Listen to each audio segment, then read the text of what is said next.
Oh, you probably couldn't hear me. I'm so goofy. I was saying, look at my hair. I got my hair done yesterday. Yeah, it's nice and crinkly. Let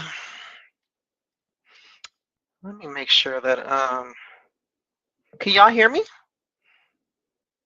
Let me know. Hi, Michael, and hi, Stephanie.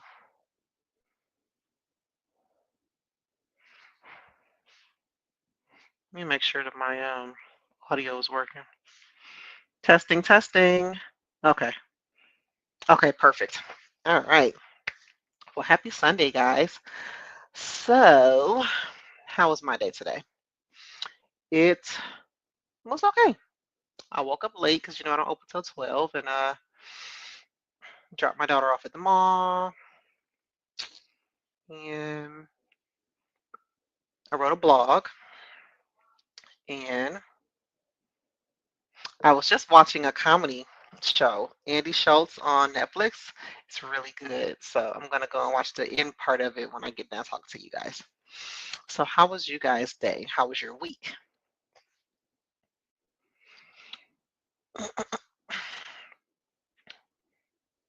Hello, Michael. So while you guys are telling, typing up what your day was like, how your week was, I'm going to go ahead and introduce myself for those who may be tuning in for the first time and you're not a regular. So my name is Bergeau, also known as Be Elise. I am the owner of Be Elise Notary Services, as well as the Notary Education Group. Every Sunday, I come live on this channel to talk to you guys about notary and business related topics, share some tips, some stories, and answer your questions in real time. Don't forget that if you want to make sure that you don't miss when I go live, make sure you click that bell and subscribe. That way you'll be notified whenever I do go live. And if you found what I share to be useful, please like and share it with others. All right, so let's see. Stephanie, you had a super busy day? Well, I believe that because see, me and Stephanie were both moms. And so Sundays involve us getting the kids ready for the week. Yay. And Michael said, busy but great. All right, Michael. Stephanie said, we had to get my hubby's car service and spend more than we expected, but it was me. Stephanie, I got to go to the dealership tomorrow for my car too. So I'm not happy about that, but I have charged my devices because I will not miss work. Okay. I will work from there. I'm not dropping the car off because I need my car. So I am with you on that. All right. So today, guys, now for those of you who don't know, I have the business meetings, and yesterday was the end of quarter one business meeting. And I got the opportunity to do that meeting with two of my favorite people. Stephanie was one, and Donna was the other one. Donna in Montana. I love Donna. And those meetings are always so interesting because we get a chance to share some of what we're doing where we are. Stephanie, she is a little ways from me. Donna is in a completely another state. So we all get to share that and we get to talk and we get to evaluate and see what we're doing in our business and if we want to make any changes. And then I just think it's really cool to be able to um, what is the word? Bounce ideas off of each other. So it's always good. Our next meeting, I remember I'm not going to do monthly anymore. Our next meeting will be at the end of quarter two, which will be in June. So make sure that you guys plan to attend. Not only that, I have a form that we fill out during the meeting, and that is for you to be able to record business meetings, which are good for those of you who have a limited liability company. Having those meeting minutes shows that you have a legitimate business that you're operating. So if you guys want to have those meeting minutes, then you probably should join. All right. I keep it in my corporate binder that I have here. Has my business name on it. Uh-oh. Hold on the light. Let me see. Turn it this way. Yeah. Has my business name on there. And my meeting minutes go into it. I usually do meeting minutes once a year, but since I'm going to be doing them quarterly with anyone who wants to join, it's free. Anybody can join. You just have to go to the notaryeducationgrp.com and click on the link to go in. I no longer have it where you have to register. So if you want to join, the next one's June 28th, right, Stephanie? I think. And yeah, June 28th. And yeah, come prepared. The form that you need is actually in the meeting. I think you can download it right from the meeting. If you have access to the library, you could just go to the library and print it out. It is in business forms. It's in the folder business forms. Yeah, Michael. As Stephanie said, she confirmed. Yes, June 28th. Hi, Denise. Happy Sunday. All right, so let's get into what we're talking about today. This is piggybacking off of what we talked about in the business meeting yesterday. Oh, and for anyone who, if you do have access to the library, I always put the meeting recordings in there. And I forgot to add the meeting recording from yesterday. I'll try to remember to do it tonight. All you got to do is go into the library, and I think it's a folder that says meetings, business meetings or recording, and watch it. So today we're going to be talking about how you show up and how important it is for you to make sure that you are representing your business in a professional way. Because I don't think that some of us, for those of you who this may be your first time having a business, I don't know why you wouldn't understand, but you may not understand how important it is for you to show up. Okay. You are the face of your business and your brand. So it's important for you to always make sure that you are being professional. Now, aside from that, we're all notaries for the most part, right? All of us are notaries. This is the Notary Education Group Academy channel. So I'm assuming everybody watching me is a notary. As a notary, okay, our job is to be a unbiased witness. Okay, unbiased. I'm gonna try to remember that term. Witness to um, signatures on documents that are being requested to be notarized by us. Okay, so my first topic I want to talk about is first impressions. All right, they set the tone, whether it's in person or online. Don't forget that individuals who are looking to do business with us, they do look you up online. All right. So it doesn't matter if your page is private, they still can see your page. They may not be able to see everything you're posting, but they can see some things. And we don't want to ever give people a reason to not want to work with us or refer business to us. Okay. Because I've had people, they found me for other people. So people who need notary service, they're not just looking for you for themselves. They may be looking for a notary for a friend or a family member or a boss. So it's super important that we try our best to remain unbiased in a lot of things that we do. And I know that can be hard. I know you're probably thinking, well, if it's my personal page, it shouldn't matter. It kind of does because you are connected to your business in a way that will make a person want to work with you or not. And that's just the world that we live in. Okay. So, um, Donna, she shared a story with me. She said that in most stories, just so you guys know, end up coming from your customers. You meet with a customer and they'll tell you these stories, and you think to yourself, like, this got to be made up. It ain't no way. But yeah, it is. So her story, and Stephanie helped me with this story. I don't want to miss any important parts. She told me that she was called to do a notarization at a bank, I think. Was she meeting at the bank or, well, anyway, her customer told her, or no, yeah, her customer worked at the bank. That's what it was. I'm sorry, her customer worked at the bank. And they said that their notaries at the bank, you know, they don't allow them to notarize the documents for the customers because, again, as notaries, we have to be unbiased and impartial witnesses. All right. So, okay, her client worked at the bank. Thank you, Stephanie. So we can't be impartial if we work for, the company. Like, so I guess basically they're saying they don't want any of their bank employees notarizing their documents, which I kind of thought it would be the other way around. But in any event, they hired a mobile notary to come in and do the notarization.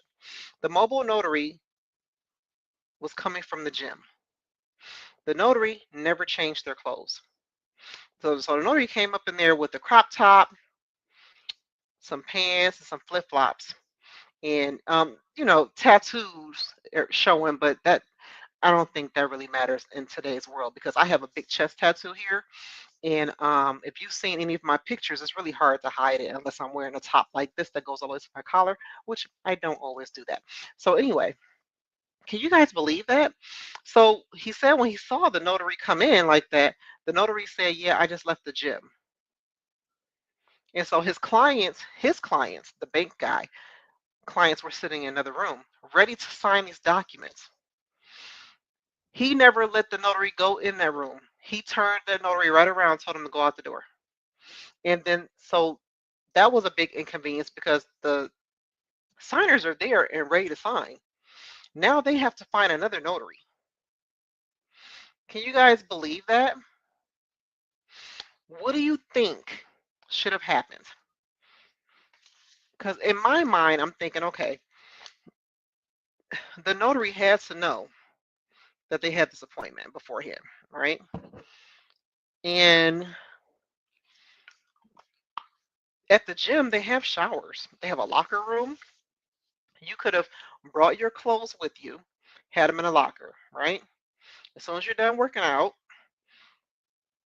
get a shower real quick, put on your work, your professional attire, throw those gym clothes in a bag, and go to your appointment. It's been plenty of times where I knew I had an appointment and I dressed for the part, brought my stuff with me, left whatever appointment I had before, and went to the appointment.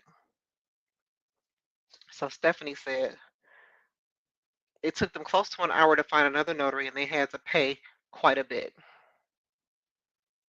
You see that? So first impressions are super important. All right. Now, if you were the client, what assumption would you have made based on that notary's appearance and demeanor? What if he would have let her go in there with with his clients? What do you think that their perception would have been about the bank and how they operate? Because don't forget, I know we talk about a lot of us representing ourselves, representing our business, but when a company hires you for a service, you're now representing them as well. So you're making yourself look good, and you want to make the bank look good too.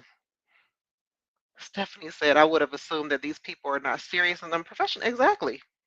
Like, you can't be serious. I would have been thinking to myself, like, I'm getting punked.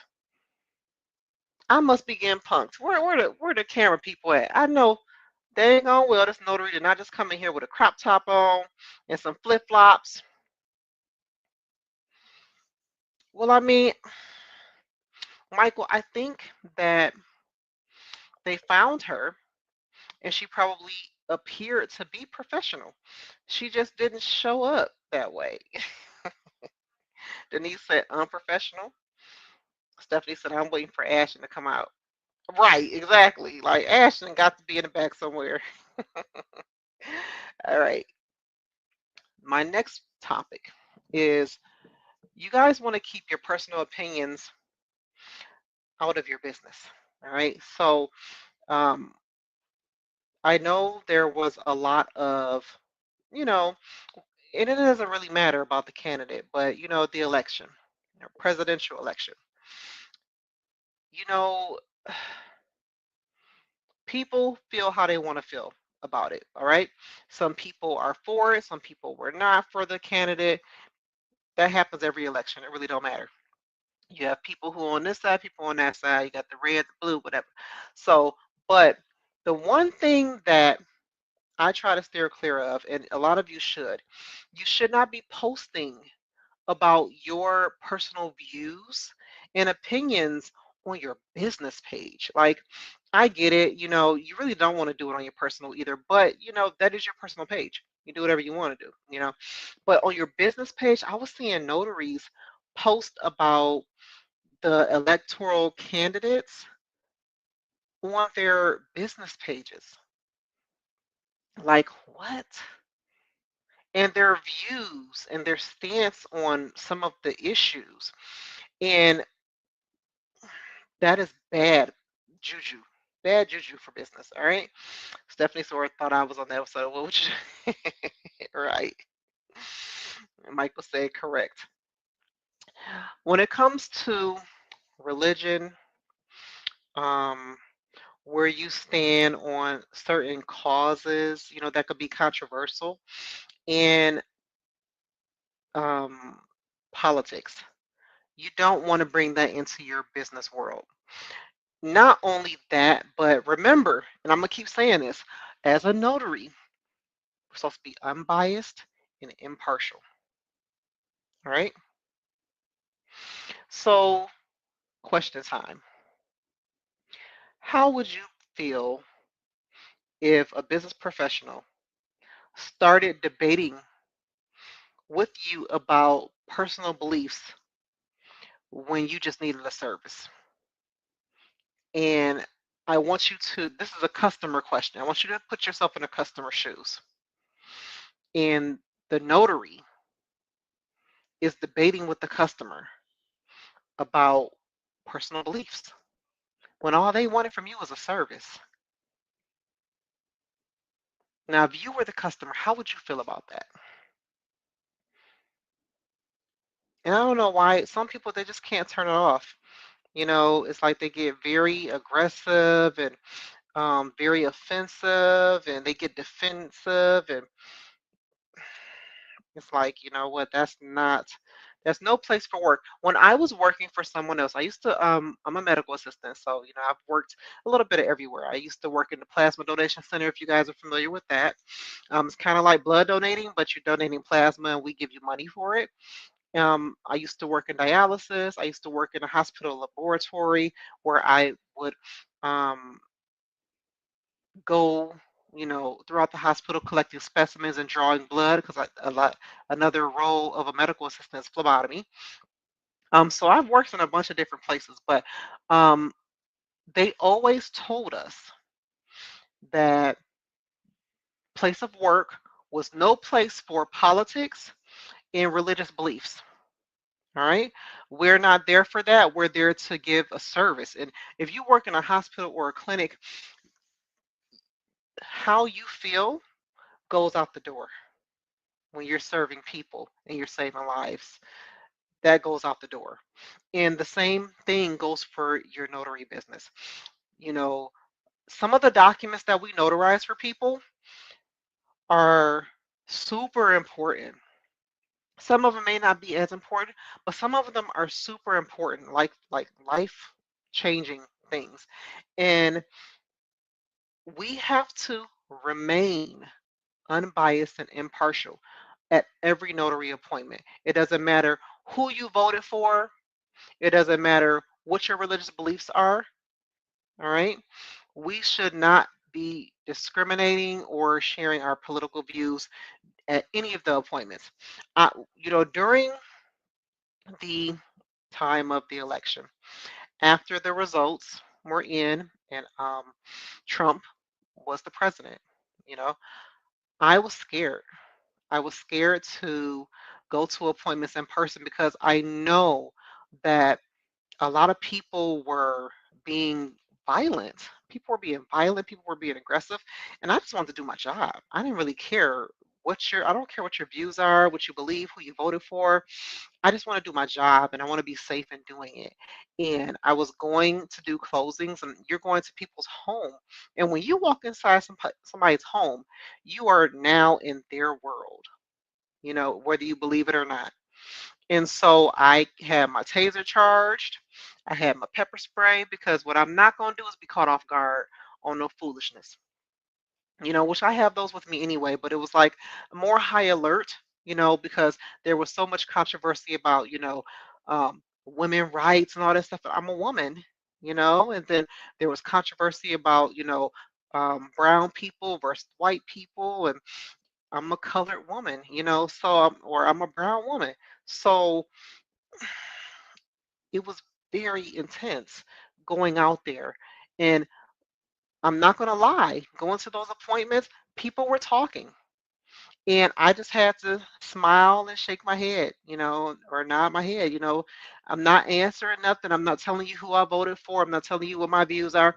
I would just, they would be talking, and no matter what they said, I'd be like, okay, yeah, just because I'm not engaging in that conversation at all. And let's see, Denise said, I will wonder why this person is expressing her personal belief with me, because sometimes, like I said, especially after everything was said and done, the votes were in, people were talking about it and they wanted to bring it up. And I think what shut it down was, is that my gray hair? Yeah, it is. Long gray hair. I I literally would just shut them down. Like, I'm not having this talk. I'm here for this. And that's it. Because, you know, who's to say that a person won't trip you up and they'll be making you think like they went another way and then you agree, and then they come back and say, no, I didn't even, and then now we're in a heated conversation and people ready to fight. I'm not. No. So I wanted to share that important. Keep personal opinions out of your business. Politics, religion, keep it out your business. Don't post that on your business page, okay? Because what it shows too is that, what if a person feels differently than you do? And exactly, they want to see how you respond first, and then they got you, right, Michael? Um, you don't want customers to want to work with you because you feel the same way that they do, and then not want to work with you because you feel opposite of what they do. That's not the type of clientele you want to start creating for yourself. Okay? Because again, what are we? Unbiased, impartial witnesses to signatures. That's what we are, and that's what we need to remain. Hold on, guys. So, okay, Stephanie, she's sharing. I had an appointment where the gentleman kept emphasizing how he loved black people and think we are great people. I kept saying thanks and tried to proceed to, oh my God. Whew. That would have made me feel so uncomfortable. Like, no matter how you were trying to, you know, like, why? Why did you feel the need? He told me he voted for Trump and think it's a good decision. I said, okay, and asked to move forward with the docs. He just kept talking over and over. Yeah, that's how my appointment went. And I had a lot of appointments that went like that for pretty much that month. It was just after they, what's the word, inducted him, right? It was just talk after talk, and I'm like, guys, I don't want to talk about the presidential election. I want to just go ahead and sign your papers, and I want to leave. That's it. I'm not giving you my thoughts on it. None of that. I don't want to talk about it. I just want to work, and I want to go to the next appointment. He then made a statement that made me uneasy. I stepped out and called the signing service and asked them to send someone else. I left. Oh my God, are you serious? See? Wow. Wow. I'm sorry that happened to you. But I'm happy that the signing service understood, where you coming from. It was like, can you just stay? Like, no, you're not gonna make me stay somewhere I'm uncomfortable. That's not, yeah, so it was very, very intense, you know. Um, let's go to the next topic. All right. So all of us can agree that, politics and religion have no place in our business, right? That's not something we want to, you know. Oh, that's good. She said they were very apologetic and sent another notary to the client. That's good. I'm glad to hear that. Next topic, being accessible and reliable. We talked about that too during the business meeting. And Exactly, Michael. You could always have more appointments. Hmm. Yeah. One down, a whole bunch more to go. So being accessible and reliable. All right, let's talk about that. When you're not accessible and reliable, that can make you look bad too. All right. And so my whole thought on this is if you are listing yourself available for business, it's probably best that you list hours that you know that you will be accessible and reliable for your customers. I, I've said this on previous videos. I hate when people put that they're 24 hours. I don't like that because their whole thing is to show up top of Google, but at the same time, you're lying. You're not open 24 hours. I had someone else tell me, well, you know, I could put open hours and I may not be available during that either. Yeah, but at least you're able to respond. If I put that I'm 24 hours and somebody called me at 2 o'clock in the morning and I don't answer the phone, that means I'm not 24 hours. Because even if you can't answer, you should do some type of reply. And I've shared this with you guys before. I have my cell phone. If you have an iPhone, when a person is calling, you can click message and then you can choose to send them a text instead of just sending them directly to voicemail. Or does it send them to voicemail anyway, but send them a text, or like how does that work? But at least it allows you to respond. You are responding, which means, hey, I'm busy, but I see your message. That's what that says. And if a person knows that you're just busy and that you will get back to them, as opposed to you not answering the phone at all or sending them to voicemail, it still shows that you are a reliable source that Google gave them. It just means that you weren't available. Whereas if you're 24 hours, it's going to be probably a lot of times a person's going to call you during really peak hours, like 2 o'clock, 3 o'clock in the morning, and you're not going to answer the phone. You're not going to respond by nothing. You're going to be asleep. Now, you do have some people who are up all night. You up all night, so that's probably good for you. You know what I'm saying? But I think having hours of availability is better than just telling them that you're open 24/7, because that just leaves too much space for you not to be accessible to them. Okay, so Michael says the text goes right away, but it still sends them to voicemail. Okay, so that they can at least leave a message. But I do like that respond by text feature because customers appreciate it. Stephanie was telling me she did that, and a customer responded saying, "Thank you so much for responding to me by text." So it's important. If you're going to be open during certain hours, you need to be accessible during the hours that you said. Okay. Even if you can't answer the phone, send them a text, let them go to voicemail, and they can text you back at least because they know that you're available as opposed to you just ghosting them 100%. Okay. So I got a customer question for you. Would you trust a business that rarely answers calls or takes too long to respond? Let me see your answers to that question. And I'll share a short story. So, me and my mom, we're looking for someone to do brow tattoos for us, the ombre brows, whatever. And so she contacted two people. The first person she contacted was very responsive. We set up a video consult. Person was super nice, super professional. Oh my God. Second person has all these followers on Instagram, all this work. So many people love the work. She messaged her, no response. She still hasn't received a response, and this was like 2 weeks ago. No response, no answer. So it's like, are you monitoring your messages or like what's going on? So Michael said no. I feel the same way. If I can rarely reach you or you take a really long time to respond, I don't want to work with you. I'm going to go to the next person. How about anyone else? How would you feel? Would you trust a business that rarely answers calls or takes too long to respond?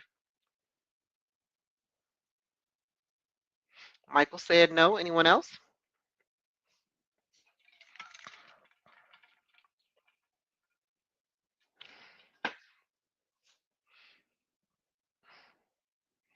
Stephanie said no. Exactly. So don't be that business. All right, guys. I have these topics, and then I have these questions that I'm asking you to put yourself in the customer's shoes and answer. And the question is absolutely, I mean, the answer is absolutely not. I wouldn't.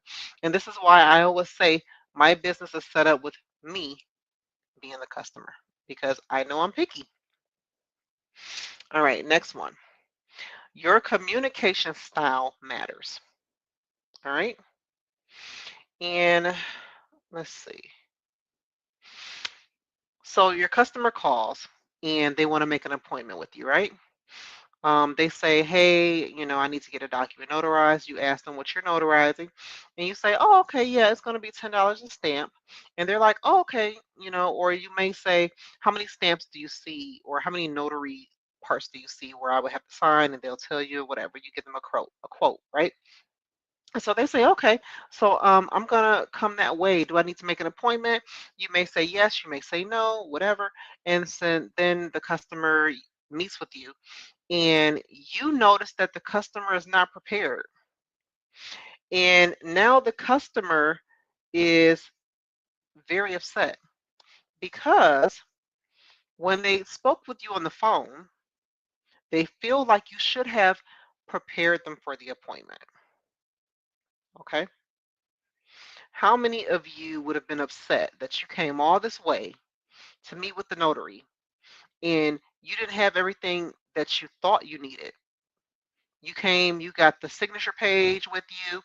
You don't have your ID because you keep a picture in your phone. So is it the customer's fault or your fault that they're not prepared? Stephanie says she would have been upset because, hold on, guys, my back's itching. As much as you would like to believe that people should know, they don't. Remember, I told you sometimes you meet a customer, this is their first time getting a document notarized. All right. So your job as the professional who offers the service is to make sure that your customer shows up prepared. All right. For those of you who have not accessed my library before or are not in my Facebook group, I do have a call diagram, right, that will help you with your phone calls and preparing customers for the appointments as well as preparing yourself because there are questions that you need to ask to even make sure that you can notarize the document. Okay. Sometimes a person will come and you can't notarize their document. And all of that could have been handled on the first phone call. All right. Let me see. Stephanie said first she said she would have been upset. Then she said some customers never got exactly. Some customers have never got a document notarized before. And now they're being asked to notarize one. They're like, well, I just see right here say notary. So I'm gonna take this page. She don't need all the other pages. And I don't never have my ID, so I got a picture of my phone. That should be good. You know. And then he said correct. And Michael said, you have the right questions. Yeah, you have to ask the questions. Stephanie said, when I take a call, I do ask questions and tell them what I need from them when we meet. And that's what you're supposed to do. That's what you're supposed to do. I always ask them, what am I notarizing? I want to know because there are some documents that people need to get notarized and they need witnesses and they don't know that. So it's important that I know, what are you notarizing? Do you know if you need witnesses for that document? Because they may not, especially if it's from another state. I know in Florida we have a few documents that require witnesses, two to be exact. But you have some states that they may have the same type of document, and in that state where the document is going to be going, witnesses are not required. So I don't just assume, oh, you're going to need witnesses for that. I ask them, will you need witnesses for that document? And they say, oh, I don't know. How would I know? I'm like, well, if you look at the document, do you see any lines that say witness? No. Or I'll say, maybe call the person who wants you to get the document notarized and ask them if you need witnesses. And sometimes they'll say yes. And sometimes the document doesn't have any witness lines. Sometimes I have to add my own. And because I have had this type of situation happen before, I have little, I have forms that I have made up for myself that is just one document where it has a space for witnesses and then it has my notarial certificate if I need to do that. You know what I mean? So that will require me to ask more questions, but because I am the professional service provider, I would know to do that. So you always want to make sure that you are communicating with the customer everything that you're going to require for them to meet with you because you want them to be prepared and you want to be prepared when they show up. Okay. I can't imagine that they show up and let's just say they said they have someone who needs to sign documents, right? And then you get there and you find out this person's ID is expired. They need credible witnesses. And they may have them, but you forgot to bring your credible witness certificate. Now what? Or maybe they can't sign at all. Maybe they got to sign by Mark. Certificate for that too. So it's like, oh crap, I'm not prepared. So you don't want to be ill prepared. You don't want the customer to be ill prepared. So it's very important that you have um, complete communication with your customer when the call is made. All right. Let me see what this customer question is. Have you ever spoken to someone who made you feel unintelligent because they didn't explain things clearly? And that's another thing. A customer will absolutely feel like, you know, how did you expect for me to know what I needed for a notary? You're the notary. You're supposed to tell me what you need. Some customers will feel that way. Excuse me. Have you ever spoken to someone who made you feel unintelligent because they didn't explain what you needed? Let me see y'all answers in the comment or share the story with me. Exactly, Stephanie. The customer can't read your mind. And then, like you said, some customers never got a document notarized before. So it's not their job. It's not their job to know what they need. It is your job to tell them what they need so that the job can get done. Okay, let's see. My next topic. And this is in regard to payment process. Okay, so you want to offer a smooth and professional payment process. Now, I've told you guys before, I love my hair person, but what I don't like is that I have to always go to the bank to get money out to pay her. I just think that is terrible. I think that there should be multiple ways that you can receive payment. And I get it. Some people, they don't want to pay processing fees. You know what I mean? They don't trust electronic bank remittance and all that stuff. But we are in a digital world, okay? And I don't know about y'all, but I don't carry cash. I don't carry cash on me. I don't particularly feel safe carrying cash on me. All right. So I need to be able to pay you with my card. Okay. Period. So, example, a customer is ready to pay you, but realizes you only take cash. And this also goes in line with the communication. You should tell a customer how you will take payment from them so that they can be ready. Okay. I would be mad upset if I got to you and we did the transaction. And you told me how much it was, and I pulled out my card. You said, "Oh, I only take cash." That's you see the face I just made. Why did you tell me that before I came? Because truth be told, I probably wouldn't have came. If I knew I had to stop at the ATM to pay you, I would have found somebody else because it's an inconvenience for me. I don't want to have to go get cash. And then you only charge me $10 as a stamp, and I can only get a 20 from the ATM. Now that means I either gotta hope that you got change, or now I gotta go to the store and I gotta get change. What? As a business professional, you should have multiple ways a person can pay, and you should inform them on the multiple ways that they can pay you. All right. So some people may want to take cash. That's fine. But what about check? You could do check.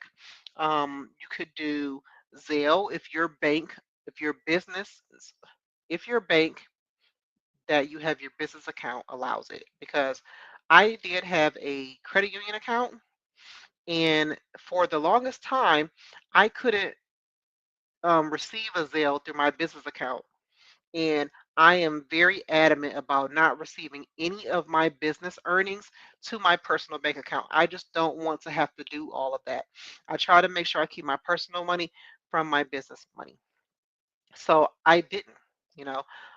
So I would only take PayPal. And then PayPal had that whole fiasco with the fraud and all that stuff. So I wasn't taking that anymore. I started using Stripe. And yes, they do have processing fees. I get that. But to me, it's just the cost of doing business. I mean, every expense that you have for your business, you're not going to recoup it 100%. It's just not going to happen. All right. You're going to end up having to just write it off at tax time and get the credits for it. But you're not going to recoup every expense. It's just not. All right. Stephanie said, please don't include Cash App as an option for your payment process. That is correct because Cash App is not safe at all. So I think that it's important that everybody has some type of invoicing, and the payment that you receive, the payment process that you offer should be embedded in your invoicing. And that's just how I feel about that. But everybody runs their business the way they want. And Michael says, why not Stephanie for the Cash App? Then he said, my fault because I am the notary. Mm, what was that answer to, Denise? Yeah, Michael, Cash App is not safe, although a lot of people do use it because, like I said, people don't want to pay they don't want to pay the processing fees, you know, and I get it, but you just gotta know as a business that you're not going to recoup every expense, and there are going to be some expenses that you have in your business that are unavoidable, So, like I said, it's to each his own, you know. Cash App is not safe, but if you do decide to use it, you've been using it, do what you feel is best for your business. At the end of the day, you have Venmo, um, which is another one. But Venmo, they have a business option. Cash App has a business option too, though. The problem is people are not using the Cash App business option. The Cash App business option is actually better than the personal option, but there are fees associated with it. And because there are fees associated with it, people don't want to use it. You know, my biggest thing when you go to choose a payment processor, you want to use a payment processor that is going to be safe for your customers. All right. Everybody knows that with Cash App, it's so easy. If a person sends you money, a person can hack into their infrastructure to infiltrate the transaction from the customer to you. And now, because of you, this customer's information has been, taken. And you wouldn't be able to prove it, but there were articles and so much media online talking about that. It was crazy. Like, don't use Cash App no more. And I don't know if they changed it. But I've never used Cash App for my business, so I don't know. I know this really um, high-end chef that I worked with some years ago, and that's all he uses Cash App, and it works for him. So hey, like I said, to each his own. All right. Now, here's my customer question. How frustrated would you be if a business made it inconvenient for you to pay?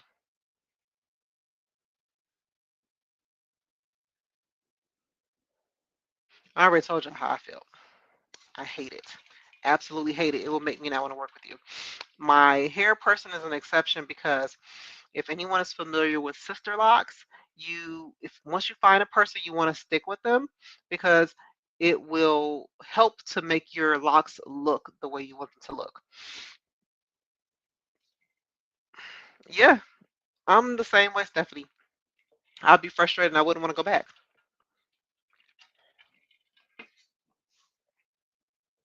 because, like I said, I don't carry cash. I don't wish to carry cash. I don't like that I have to go and get cash before I come and see you. It's a huge inconvenience for me. Huge. Yep, Mike said it too. Very frustrating. Yeah, I totally agree. All right, let's go to my next topic. Giving clear expectations before and during service. All right. So a client books an appointment but wasn't informed that they need, oh, well, you know what? This kind of goes with the other one. They weren't informed they need to bring ID with them. What you would think, like, why would you never not have your ID? You know how many people, you don't know, but I've met so many people who don't carry their ID. I'm like, wow, you must never, ever have to do anything legal. Because if you have to do anything legal, they're not taking a picture of your ID from your phone. No. You're not supposed to be driving without your ID. Now, you do have some states, they have an app that has your ID on it, but that's the exception. You just having a picture of your ID in your photo album, why? Like, why? I'm confused as to why you think that's okay. And whoever told you that was okay, like, what? And people don't know. They have they have really um good software out there where you can change on a, so you take a picture of your photo and you can change information on that photo and you can match the background and everything. Like, phones are super high tech. So why would somebody believe that the picture of your ID in your phone is legit? Why? Like, that is so crazy to me. So yes, make sure that you are telling people that they need to bring their ID. All right. And then here's the question. Have you ever been caught off guard by a business because they didn't tell you everything you needed beforehand? I have. So I, well, before I went to go get IDs for my kids, I did call, you know what I'm saying? Because I was looking online and I was getting different information, right? And so I called and I got the information I needed. But I'm trying to think if there was one time where I did go somewhere and I didn't know what I needed. Here, let me see. Michael said there are some states that allow you to put your license on the phone. Yeah, I know. They have like an app for it. And I saw that somewhere. They have like an app where you are able to add it to your wallet or something like that on the phone, right? But still, I think it would be dependent on your state on whether you could take that as a form of ID for notarization, you know. And it's really important. Let's just say a person did come to you and they brought their ID, but it was expired. Then what? So we have to make sure that when we're telling customers they need to bring ID, let's make sure that we're telling them you need to bring unexpired ID. So this way, if they don't have an ID that's not that's unexpired, they can let you know, oh, you know, my driver's license is expired. Is there anything else I can bring, like my birth certificate or my credit card? I don't know why people say that. Your birth certificate and your credit card? And I'm like, well, you know, I have to ID you. And the identification, it does have to have a birthday on it. It does have to have um, your, what is it? Is it your biometric features like your height, weight, eye color? I think it's on the ID, right? So if you come with your birth certificate, it's going to show that you were like 8 pounds, 7 ounces, something like that. You're definitely not 8 pounds, 7 ounces now. So like, no, you can't. And it's going. Some of them tell you how many inches you were too. You're not 19 inches and 19 and 3/4 inches anymore. No, I can't use that as ID, silly.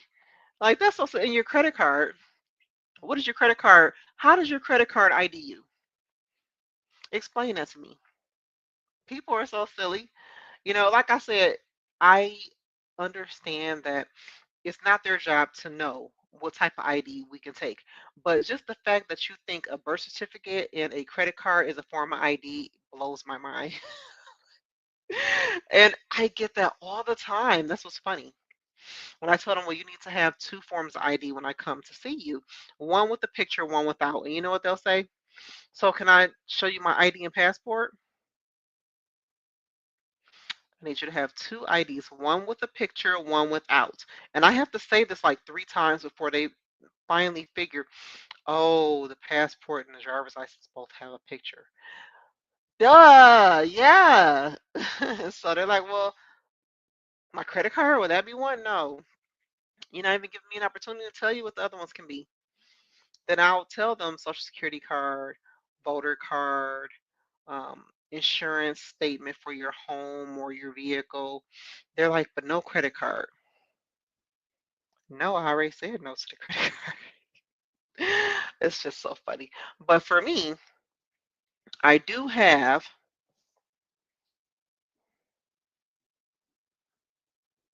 well, yes, so in Florida, the issue date has to be within 5 years of today's date or the date that you're meeting with them. So yeah, we can take expired IDs here in Florida. Absolutely, Michael. Um, let's see. Have you ever been caught off guard by a business because they didn't tell you everything you needed? Oh, we already did that question. All right. Next topic. Being confident in what you offer. People actually will base their decision about whether they want to work with you based on whether or not you know what you're doing. All right. It's very easy to make a person not want to work with you based off of what you tell them and how you tell it. Okay. So a client asks about a service, and instead of answering confidently, you hesitate and sound unsure. They immediately wonder if you're the right person for the job. So I've had people, I get people call me all the time. They're unsure about apostles, okay? Some people really think that a notary can issue an apostle and they don't know the whole process. So when people call me, they're always like, wow, I didn't know that that's how that had to be done. And yeah, my job is to inform them on what they could need to get done and how I have to do it. Because if you need it immediately, the soonest I can get it back if you're doing it in Florida is 5 days. I can't get it back before that. Um, if you're doing it in another state, then we are going to have to see what their timeline is on processing apostles in that state. All right, that's what we're going to be dealing with. And oh, I didn't change the date. It's the 30th. Look at that. I got 28 back there. And when I have to tell them, like, I have to send it to the Secretary of State, and the Secretary of State has to issue the apostle, and then they have to send it back to me.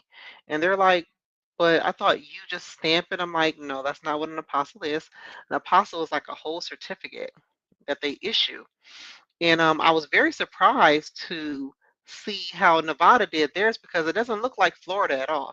Florida, we have like this special paper, and each piece of paper has its own little serial number. It's real nice. It looks like a diploma, honestly, or it looks like a birth certificate or something like that. But Nevada's, theirs was just a piece of paper with a stamp on it that looks like a notary stamp. And I was like, oh, wow. It was really cool to see how another state issued their apostles or how their apostle looked. So here's the question. Would you trust someone with your important documents if they seemed unsure about what they were doing? Let me see y'all answers in the comment. Um, Probably not. And you can kind of see not only you know, when you're on the phone, it's different. But if you're in person, you can kind of tell from a person's facial expression that they don't really know what they're talking about, and they're kind of just regurgitating whatever they read somewhere. And it's very disheartening. So it's okay to know, all of the jargon that comes with notary profession, but when you're talking to the general public, you want to give them the information just like you would give it to a friend, give it to a perfect stranger. You don't need to use big words. They don't care about how well versed you are in the terminology. They just want to know if you know what this is and what they need from me, because I don't know. They told me to come see a notary. And so just give it to them in layman terms. All right. All right. And everybody agreed. No, they would not trust. Yeah, I wouldn't either. I would definitely go somewhere else. All right. Let's talk about organization. Organization keeps you in business, guys. All right. So here's an example. You forget to update your calendar, and now two clients show up at the same time. One leaves upset, and you've lost their trust. Okay. So this is super important. You know, you get notifications coming through, you get phone calls coming through. You need to have a system. All right. It's important that everybody has their own individual appointment time, and you need to make sure that you give enough room in between each appointment for you to prepare for the next person. It is super unprofessional to be rushing during an appointment because the person now they feel like they're not important. And excuse me, I know it sounds cliche, but people like to feel that they're important. They want to know that at their appointment time that they are the focus of that slot that you gave them. So if I feel like I'm not your focus, like what you're doing for me right now is not priority, it's gonna make me feel some type of way. All right. And I'm not the only person that would feel that way. So my question to you is, how would you feel if a business kept forgetting appointments or losing important paperwork? How would that make you feel as a customer?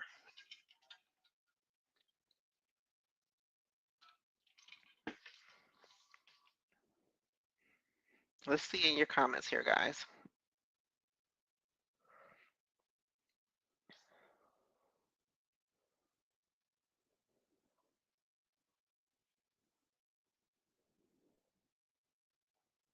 Stephanie said highly. Well, highly what though? Oh, highly upset. Okay.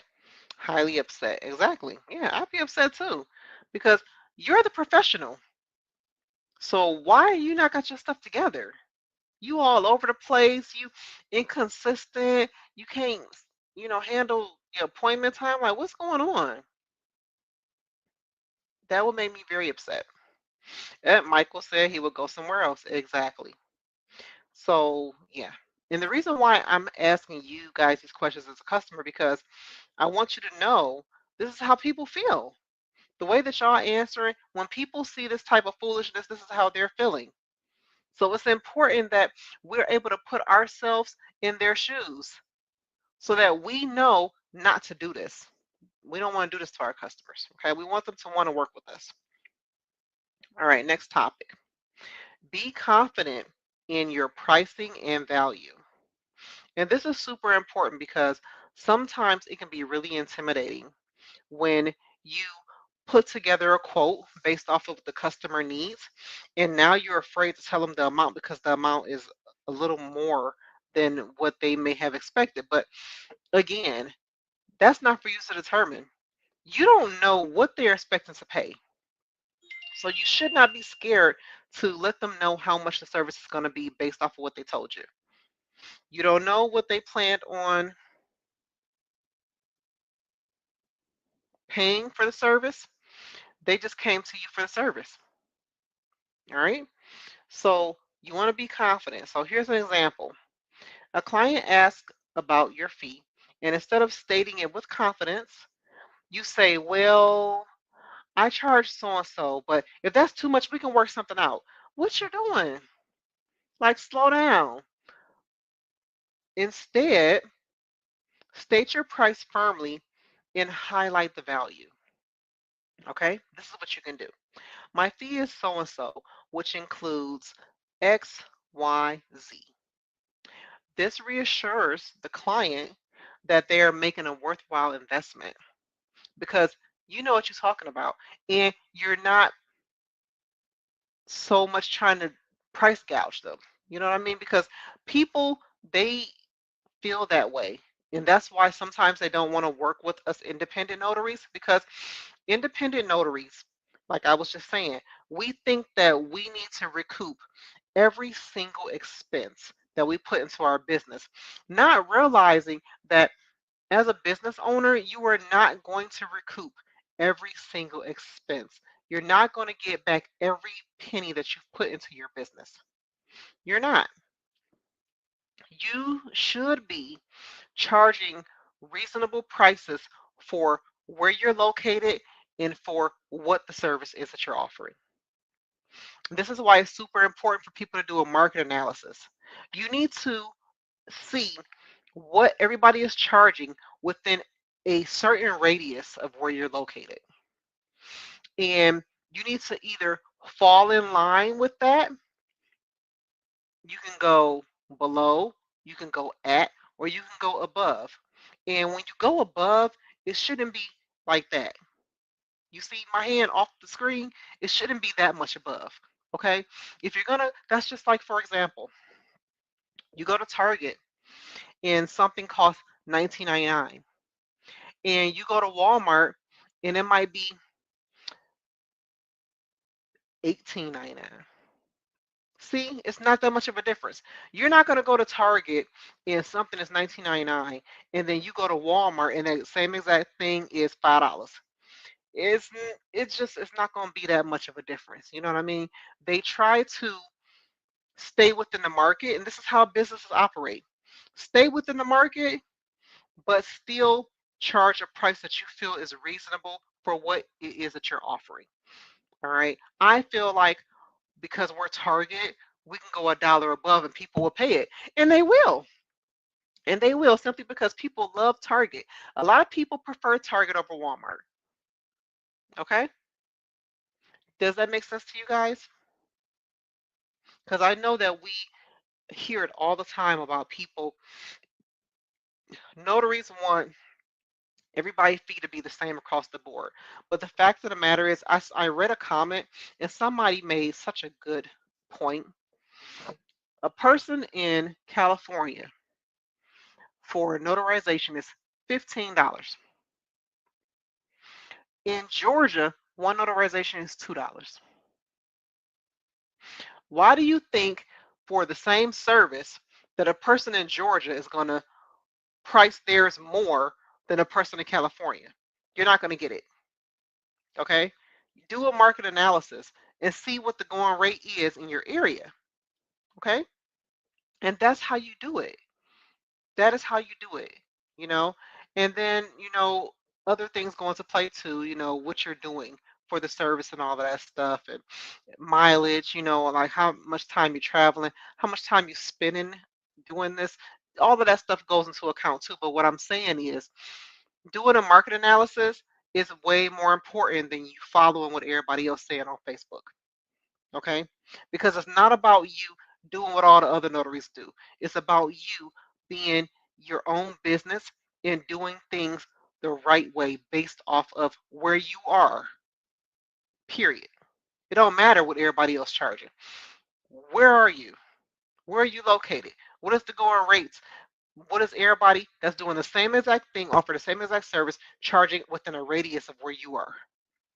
And that's what you can have your base off of. All right. It just makes sense. I don't know why that doesn't make sense to some people, but like I said, if you've never taken a business class, if you've never owned your own business before, then yes, you're going to be looking like that doesn't make sense. But for those of us who have been in business for years, who have taken business courses, who have learned what the industries, are looking at and how the things are done, we just understand it because we took the time to get the know-how on it. You know what I mean? All right. So,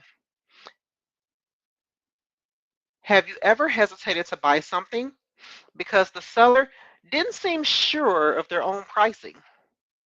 How did that affect your trust in their business? I will tell you, I had a scenario where I was looking to get um, pressure washing for driveway, sidewalk, and back patio. And the person said they would come out to the home and they would see what they have to do and then give me a price based on that. So I'm like, all right, cool. So they come over, they look at the front yard, they look at the backyard. It was kind of big.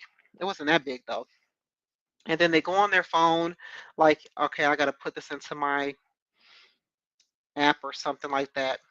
And then they're like, okay, so what we're going to do is we're going to give you a call and let you know. I'm looking like, why you got to give me a call? Why you just can't tell me what it is right here? So they called me back and they told me it was going to be like $300, I think. And I or it was a lot of money. It was a lot. It wasn't 300 because I think the person who came after them, I think I paid them 220. So it was way higher than that is what they wanted to charge. And I'm looking like I was like, okay, well, that's all right. And they're like, well, you know, I can, do it for this amount. And they gave the different price that they gave me was so far off of what the initial price was, it made me not trust them. I didn't want to work with them just for that because I'm like, how you go from this amount to this amount? It was like $100 difference. Now, if that was me, I'm not gonna tell you I'll do it for a whole $100 less. I may do it for $20 less or something, but 100, which to me just made me think that you came in my place and you basically sized me up. You figure she living in this big old house. They got these nice cars. She can afford to come up off of this money. Pretty much is what they were thinking. And then when I told them, well, no, because I had got a quote that was for this amount. And, they're like, okay, well, I'll be willing to do it for this. Nah, never, that's okay. Thanks for coming out though, and I ended up going with the person that charged the amount that I wanted to pay, and they did a fantastic job. Customer service on point, communication on point, and I was able to pay them. Um, I think I did right Zelle, and they were done. And I kept their brochure in the drawer in my kitchen, and when I needed them again, I called them again. They had a repeat customer because they didn't try to price gouge me. My thing is, like I said, you need to be very intentional about your pricing. Do not sit up here and let these Facebook bullies, because that's what they are. The people in the Facebook groups, they are bullying notaries. Oh, it's because of you that we not getting this and this and that. That's a lie because you can do whatever you want to do in your business. I get low fees, I get high fees. Sometimes I get really high fees. You know what I mean? And it's based off of me. The money that I make is based off of my efforts and my relationships that I have with signing services and with my direct clients. So I don't have any complaints about low fees. Sometimes I'll get a signing for $40, $50. It'll be one signature online, and I do it in 5 minutes. Where else you gonna make $40 in 5 minutes and you ain't have to leave your house? And the platform that I use, I don't have to pay per signer and per stamp.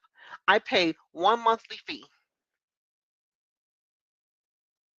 So do not fall into these Facebook groups bullying y'all and telling y'all what y'all should be doing and what you shouldn't be doing. This is your business and you run it the way you want to run it. All I'm saying is do what makes sense. Okay? What makes sense to you may not make sense to the other person. But do what makes sense to you, what helps you sleep at night. Okay? Because if you follow these Facebook groups and you letting these bullies get in your head, it's gonna be a sleepless night. I'm telling you. And then furthermore, you got people who listen. I saw one girl. She said she's afraid to do any notary because so many people are telling her what not to do. So she don't let these people scare her out of making money. That's terrible. And unfortunately, a lot of people rely on these people on Facebook to tell them what direction to take their business in. And the whole time, they probably doing the exact same thing they're telling you not to do. They out there making the money and you scared to because you scared that you're gonna disappoint them. Don't do it, y'all. Do not do it. All right. So that was my story about, have you ever hesitated to buy something because the seller didn't seem sure of their own pricing?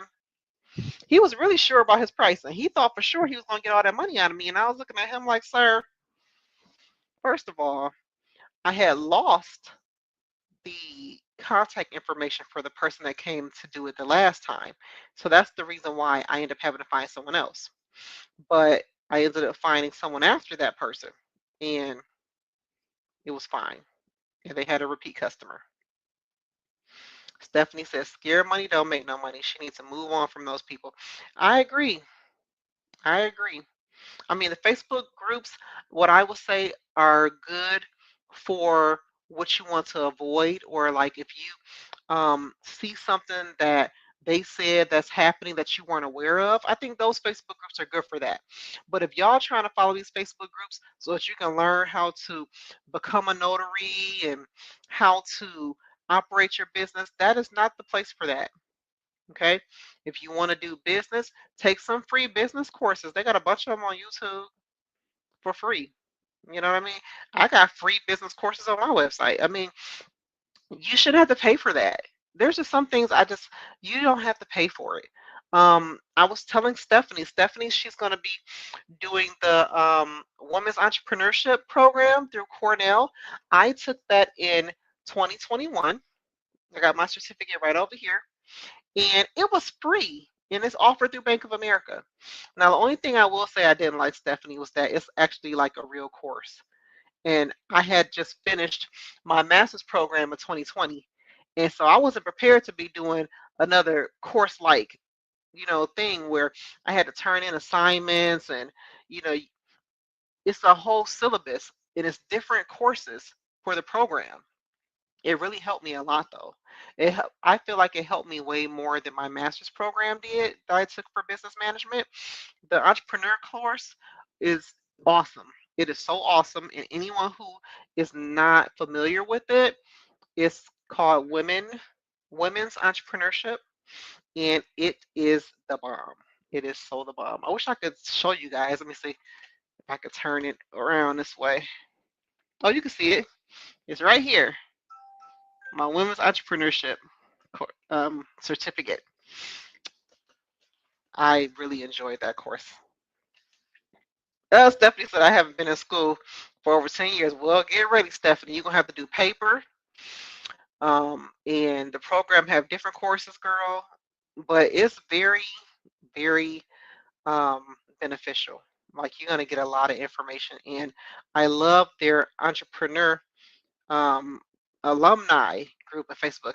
Oh, Michael, I'm sure that Cornell has other courses. I don't know why that one's geared towards women's entrepreneurship, but I'm pretty sure they have an entrepreneurship that is for any sex. Look it up. It's offered through Bank of America. Go to Bank of America and see the free courses they offer. Michael's so silly. Yeah, they offer a lot of free courses though. So you should look it up. I'm sure they have one for unisex. All right. My next one. Staying in your lane. No unsolicited advice or legal guidance. Okay. So a client asks if a document is legally binding, and instead of directing them to an attorney, you give your opinion. Oops. Later, they find out your advice was incorrect. And blame you for their mistake. So, customer question. Would you trust a professional who gave advice they weren't legally qualified to give? Michael said, thank you. Yeah, Michael, I'm sure they have. And when you find it, let me know. I haven't been back on there. My husband's friend is the one who referred me to that. And I signed up without looking into anything else. So I signed up, and when it was going to start, um, let me see. I finished my program in June. And so the entrepreneurship program started the next year because it was during COVID. It started the next year. And when it started and I looked, I was like, man, this is a whole freaking, it's a bunch of courses. Like, it's a program and it's courses. Like, I'm back in college again. I was like, I honestly thought of not doing it. I was like, you know what? I'm like, I don't want to go back. I don't want to do this. Like, I'm traumatized from finishing my master's degree, y'all. That was traumatizing to me. And the reason being is because I got my bachelor's in 2012 when I had my son. And I went back to school in 2018, a 6 year difference. Oh, so I was not ready for that. But yes, Michael, please let me know. And then it'll be cool for you to share with other people. If anybody else goes on Bank of America and sees the free courses, take one, please, because I can't stress enough. Like, there's not a whole lot more that y'all need to learn about notary. You know what I'm saying? You need to pay attention to what you're signing, what you're notarizing, make sure that everything um, you need is there, make sure the customer provides the proper ID. So that's about it for that, right? But I think where people need more help is on the business side of it. More people need to take the business side of notary serious. And I'm not saying don't take notary serious, but I'm just saying, excuse me, there's not a whole lot more to notarizing documents than exactly what's in the statute. And it hasn't changed. Like, they've made some updates, but it hasn't changed in years. So it's like, how much more do you need to learn about that? Business is ever changing. Okay. You have to stay up to date with industry trends, and this is the type of stuff that you will learn taking an actual program that's geared towards you being a business owner. Okay, so I stressed that enough. If you can find free programs like the one me and Stephanie, did, or Stephanie's about to do, go for it. Yeah, it's going to be time consuming. I think I did the program. I think it took 12 weeks. I think. Stephanie, how long was the program? It wasn't like a couple weeks long. It was a true actual certificate program. Like, I was just like, what the heck? But it was nice. I'm really happy that I took it. Yes, definitely. Drop in the comments. Tell me how long that course or program is. Yeah. See, 12 weeks. That's what I remembered. I remembered it was 12 weeks. She said one course every 2 weeks. Yeah. Yeah. I knew I remembered. I was like, no, I remember it being like 3 months long. It wasn't. It wasn't something that was just you do it and that was it. And they really give you a lot of information. You cover accounting in there. You cover marketing. You cover the market analysis that I'm telling you guys about. You cover all of that, and you got to do a paper. So I learned a lot. I really did. So yes, no, I would not trust a professional who gave me advice either. That because when people ask me questions about their documents, I always tell them I am not. Um, I am not qualified to give you the information that you're looking for. It is above or outside of my capacity of a notary public. I can't give any legal advice.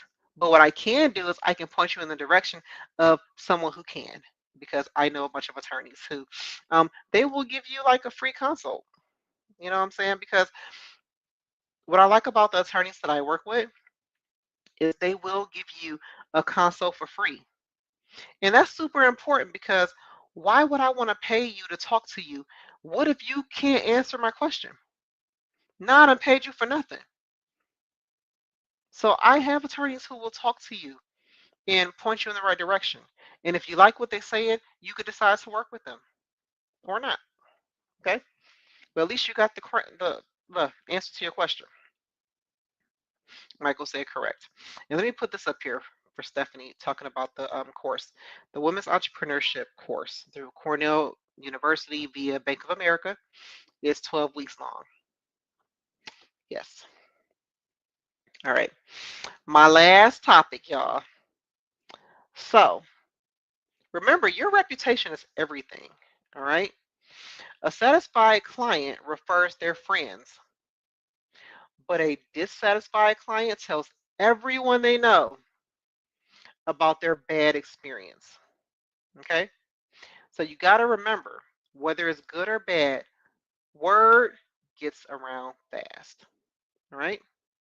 So you got to think to yourself whenever you are providing services to a customer, what do you want people to say about your business when you're not in the room? I tell you, it feels good to hear people say really nice things about me and my business when I am not in the room. I've had several people be referred to me simply because people have spoken so highly of me. I was at a signing. It wasn't last week because I don't remember having any mobile appointments last week. I don't think. So it had to be week before last. And I was at a mobile signing and somebody called me. And the person was speaking so loud on the phone that my customer in front of me could hear them. And they're like, "Hi, my name is so and so. I was told that you could help me, and I so hope that you can." And I was like, "Oh," I was like, "Well, I will be more than happy to help you, but I'm actually with a customer right now. Is it okay if I give you a call back, give me about 15 maybe to 30 minutes?" And they're like, "Yes, okay, please call me back." So I got done with the customer, and the customer reminded me like, "Thank you so much for coming, and I really hope you can help that lady that called you." I'm like, "Oh yeah." I'm like, "Yeah, me too. I really hope so because they sound like they really needed, some urgent assistance." They were like, "Yeah." So I went out to my car and put all my things in the car, and before I left that person's driveway, I called that person back. And the person was so happy that I called them back. They told me what they needed. They have a car that is in customs for Puerto Rico, and they are in Virgin Islands. I think is what it was. And so they needed to sign a document to get the car, and they need to sign a document for their bank. And so automatically, I already knew they need online notary because obviously they're in Virgin Islands and their vehicle is in customs in another place. And so Um, I talked to her, I let her know what I can do and how we need to do it. And I told her, I was like, because of your unique situation, I need for you to call them and make sure that online notary will be acceptable. I was like, because the one thing I don't want is I don't want you to go through the trouble of having me sign these documents for you online and they don't even accept them. So the bank said yes. Customs said no. And so I told her that I had a person who I knew was in that area that could help her in person.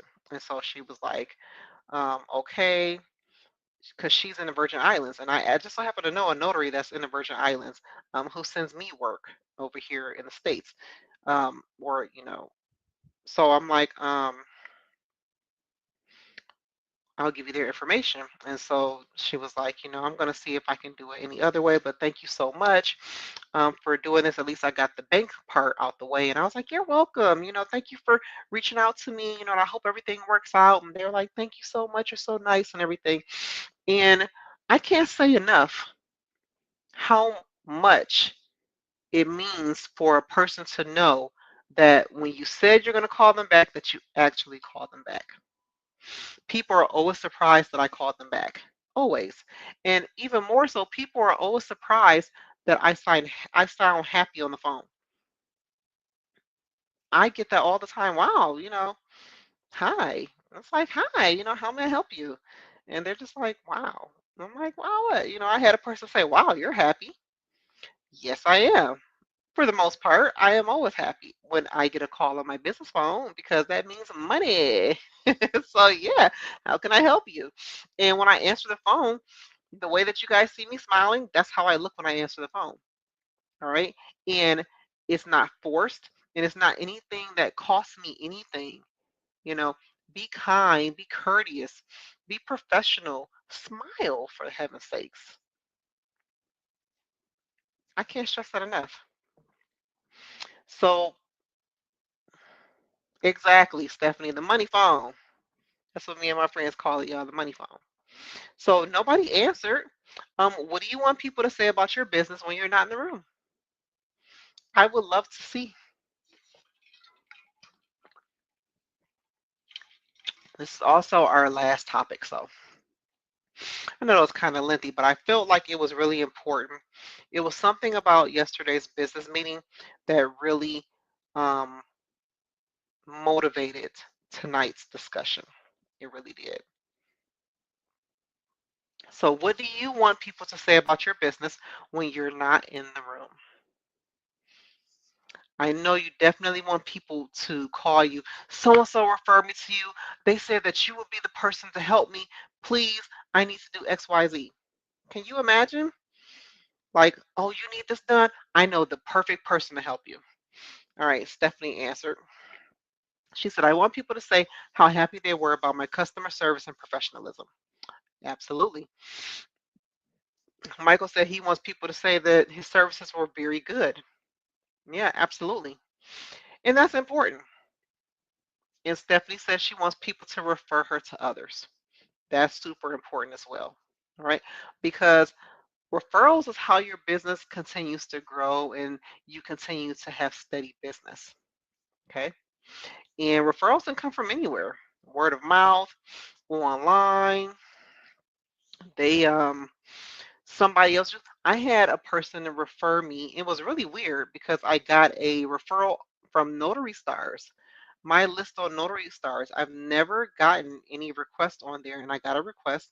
And the reason being is because the person who I worked with, they left a review for me on Notary Stars, and that's where they remembered I was at, and they sent the customer to Notary Stars. Luckily, I still have my Notary Stars profile, and I send people there to leave reviews for me all the time because I know that there are some signing services that look on there, and there are some people who actually, use Notary Stars Notary Directory. So I have reviews on there. I don't know how many. I think it's I think it's more than 10. But I have a little landing page that I send people to so that they can click on it and leave reviews on all of my channels, because it looks good. It definitely helps with the online presence as well. All right. All right, guys. Well, that's all I have for tonight. Thank you for participating and engaging with me and actually answering the questions. Did anybody have any questions for me tonight? Because that was a whole 3 pages. One, two. Yeah, it was 3 pages long. Well, if you guys don't have any questions, you are free to go. I'm gonna go. I wanted to wash clothes. I'm probably gonna be up late washing because I need some clothes to be washed for the week. But Stephanie said this was awesome. Thank you. You're welcome, Stephanie. I'm happy that you guys joined me tonight and that I wasn't talking to myself. I'm gonna try my best to make sure that I do interactive, lives like that because I like when we're actually talking to each other, you know, looks looks good, and it makes me feel like this is not a waste of time. You guys know I don't like to waste my time. All right. All right, Michael. Good night to you as well. Everyone take care. Have a wonderful week ahead, and I will talk to you guys again on Sunday. Good night.